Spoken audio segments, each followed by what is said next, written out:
દામાં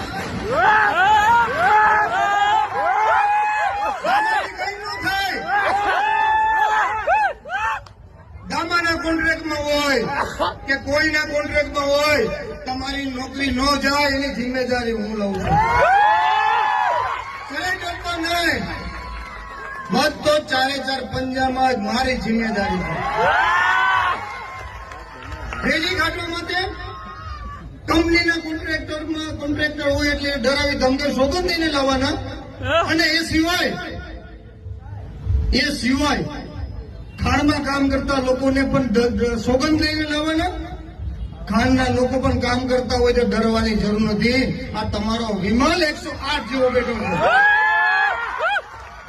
પેલા તો પ્રમુખ હતો, કાયદો હોય છે એના પ્રમાણે હાલતો ધારાસભ્ય છે, અને સોમનાથના સાનિધ્યમાં આખા ગુજરાતની ઇન્ટરસિટી જો રોકી શકું તો આ બધા તો આમ જાય.